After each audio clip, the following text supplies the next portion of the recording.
পরম প্রেমময় শ্রী ঠাকুর অনুকূলচন্দ্র হস্তলিখিত সত্যানুষ্ঠান থেকে পাঠ করে শোনাচ্ছি। অর্থ, মান, যশ ইত্যাদি পাওয়ার আশায় আমাকে ঠাকুর সাজিয়ে ভক্ত হইও না। সাবধান হও, ঠকবি। তোমার ঠাকুরত্ব না জাগলে কেউ তোমার কেন্দ্রও নয়, ঠাকুরও নয়। ফাঁকি দিলে পেতে হবে তা। কাজ করে যাও, কিন্তু আবদ্ধ হইও না। যদি বিষয়ের পরিবর্তনে তোমার হৃদয়ে পরিবর্তন আসছে বুঝতে পারো, আর সেই পরিবর্তন তোমার বাঞ্ছনীয় নয়, তবে ঠিক যেন তুমি আবদ্ধ হয়েছ। কোনো প্রকার সংস্কারেই আবদ্ধ থেকো না। একমাত্র পরম পুরুষ এর সংস্কার ছাড়া যা কিছু সবই বন্ধন। তোমার দর্শনে জ্ঞানের পাল্লা যতটুকু অদৃষ্ট, ঠিক তারই আগে। দেখতে পাচ্ছ না, জানতে পারছ না, তাই অদৃষ্ট।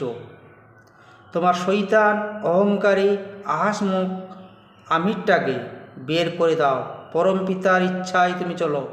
অদৃষ্ট কিছুই করতে পারবে না, পরম পিতার ইচ্ছাই অদৃষ্ট। তোমার সব অবস্থার ভিতর তার মঙ্গল ইচ্ছা বুঝতে চেষ্টা করো। দেখবে কাতর হবে না, বরং হৃদয়ে সফলতা আসবে, দুঃখেও আনন্দ পাবে। কাজ করে যাও, অদৃষ্ট ভেবে ভেঙে পড়ো না, আলসে হয়েও না। যেমন কাজ করবে তোমার অদৃষ্টি, তেমনি হয়ে দৃষ্ট হবেন।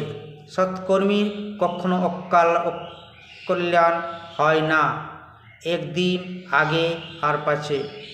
পরমপিতার দিকে তাকিয়ে কাজ করে যাও, তার ইচ্ছাই অদৃষ্ট। তা ছাড়া আর একটা অদৃষ্ট বানিয়ে বেকুব হয়ে বসে থেকো না। অনেক লোক অদৃষ্টে নেই বলে হাল ছেড়ে দিয়ে বসে থাকে, অথচ নির্ভরতারও নেই।